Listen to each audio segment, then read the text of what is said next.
Okay, welcome back to DMS video classes. Today we'll see with some rules and followed by examples. Using that rule, how we are going to simplify. Okay, the first rule is the rule of universal specification. Okay, so using this one, what I have to do or how we are going to do. First, see the definition. If an open statement become a true for all the replacements by the member in the given universe, then that open statement is true for each specific individual member in that universe. Okay, symbolically, if P of x is an open statement for a given universe and if for all x P of x is true, then P of A is true for each A in the universe. Okay, so what we understood, this rule indicates that the truth of an open statement in one particular instance follows from the general truth of that universally quantified open statement. Okay, so I'll simplify over here.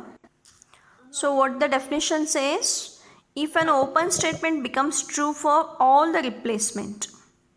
Okay, so there is an open statement.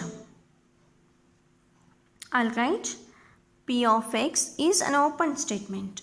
Okay, then for the given universe it is true. Okay, means I'm having some universe U. Okay, so when it is true with respect to all the values, what I can say here is it is, I can write this one. Okay, so for all the values I'll take a randomly any value from this one. Okay, if it is true, I'll take any random value. Say I'm going to take a P of A, so it is going to be true. If consider U is consisting of A to Z, so second time I'll take a B value, then next time I'll take a P of C, like this till Z I'll going to take. Okay, so for all validity it is going to be true. Then what I can say, P of A x is going to be true. So that time I'll be representing that one as for all x, P of x is going to be true. Fine, means look at the rule name, the rule of universal specification. Okay, when the rule of universal specification means when it is true for one statement. Okay, and if it is true for that particular universe, if I pick any of the value from that universe randomly, surely it is going to be true for all the instance of that universe. Okay, let's take an example. For the universe of all people, consider the open statements. M of x is mathematics professor. Then C of x is x has studied a calculus. Okay, and followed by consider the following argument. What the argument is given? All mathematics professors have studied calculus. Lena is mathematical professor. Okay, therefore Lena has studied calculus. Okay, so this is only this much is going to be a question. Okay, so we are being asked to simplify this one. We have to validate this particular statements. So what we have to do? First we have to convert this M of x and C of x are open statements. So convert that one to any of the one arbitrary value. Means any of the one particular value I'll take. In examples we have taken a P of A, P of C like that, no? So any one value I'll be taking. Then after that we are going to write this particular three arguments in terms of a symbolic values. Then later we are going to validate when we get this one. You might be remembering, now recollect your memory, in a previous classes we have studied arguments, we validated that one. So similarly we are going to do over here also. Okay, so solutions, what we are going to write? See here, if we let L represent the particular woman in our universe named, it is Leona, I'll call Lena only. Okay, then this argument can be written in a symbolic form as. So first one, all mathematics professors have studied calculus. Okay, so for all it is, so for all x I'll write, and next what we are going to have, mathematics professor, that is m of x. Then have studied calculus, x has studied a calculus, that is c of x. Okay, so have studied means it is going to depend on over here. So you can observe here it is not consisting of if and then, but it is also not having a and but also. Okay, so look at here this sentence carefully. All mathematics professors have studied calculus. Okay, if the person has to be a mathematical professor, he must and should be studied calculus. This is the supporting sentence. It is the must and should, or it is going to be a reason for this sentence. Okay, so what we can say here is m of x implies c of x. Okay, second one, Leona is mathematics professor. Okay, so that is I have already taken over here. Let L represent a particular woman or particular lady who is a professor. Okay, she is a mathematical professor. What is that? M of L. Okay, next one what we are having, therefore Leona has studied calculus. Okay, so that is here it is commonly x, but Leona has studied calculus, so it is going to be L has studied calculus. C of L is going to represent over here. Okay, then next we'll write, the first two statements are premises in which first one is universally quantified statement and the statement C of L is it's a conclusion. Okay, so those things we are going to have. Okay, so what we have to do, we using the law of a universal specification which we have used when it is true for all the cases, we can convert this one into particular single variable, that is you can take anything. Since I have used here L, that is representing a Professor Leona, so I'll take a for L, M of L implies C of L I can take. Later in solving I'll going to take that one. Okay, for all x, M of x implies C of x is our premises. Then next we are taking M of L.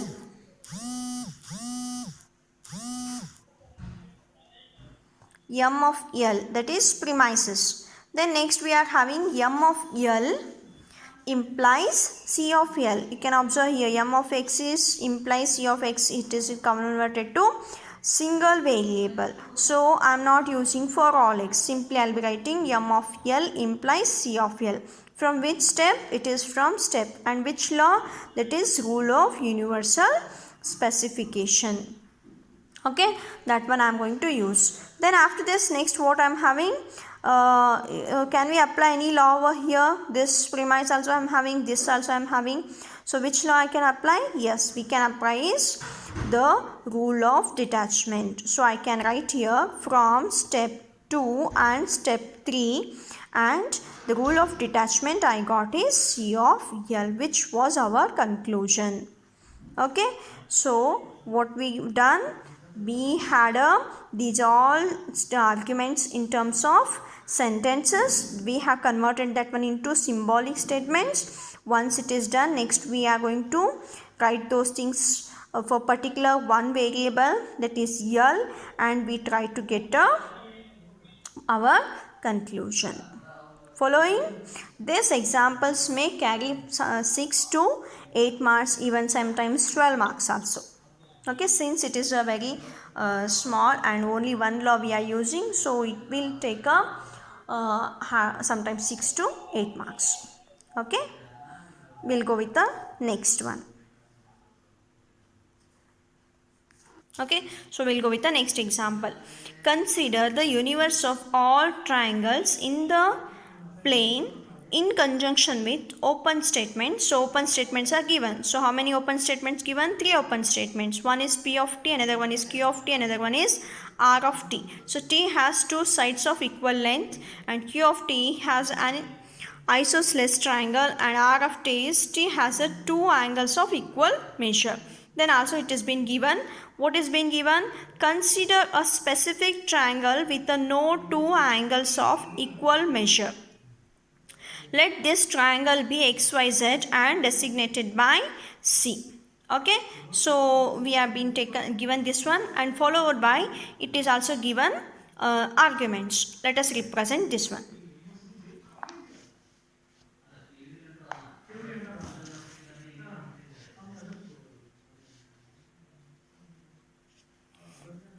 Okay, consider the following arguments. If a triangle XYZ, there is no pair of angles of equal measure. If a triangle has two sides of equal length, then it has isosceles. Then if a triangle is isosceles, then it has two angles of equal measure.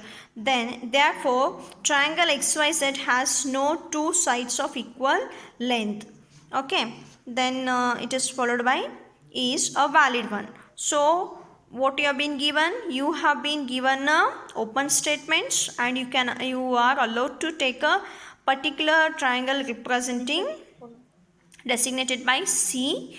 Okay, then these arguments are given. So what we have to do? We have to represent these in terms of symbolic statements. So how to write before this one? We'll see here. So what we are having, if for triangle XYZ, there is no pair of angles of equal measure. In a triangle XYZ, means for all or for some, there is no pair of angles of equal measure. Whereas here, no pair of angles of equal measure. Here it is, R of t it is there, but it is not simply R of t, since there is no pair. So what I can say is negation of R of t. Then if a triangle has two sides of equal length, then it is a isosceles. So look, you can observe here as we have using a if and then. So surely this argument is going to take a implication. So what is the first one? A triangle has two sides, where it is two sides of equal length, means P of t implies isosceles triangle, that is Q of t. Okay, then is it there? Yes, for all t, P of t implies Q of t. And last one, we'll take a if triangle is isosceles, then it has two angles of equal measure. If a triangle is again here, if and then is there, so I am taken an implication. And what is first one? Triangle is isosceles. Isosceles triangle is which one? Yeah, Q of t. So Q of t are taken. Then next we are having is, it is having two angles of equal measure. So again I will take a R of t. Okay, so this is represented here, and the conclusion. Triangle XYZ has no two sides of equal length. Okay, so there is a one particular triangle named XYZ is represented with the help of C. Okay, so has no two sides of equal length. So where it is, that is P of t. So negation of P of C. If it is taken commonly, it is going to represent P of t, but since it is for specifically XYZ, so I will be taking that one as P of negation of P of C. Similarly here also, first statement, triangle XYZ is used, so negation of R of C. So now this is going to be your homework, how to simplify this one. It is being given, simplify this one. Okay, and upload the answering link which I have given in a website. Okay, thank you.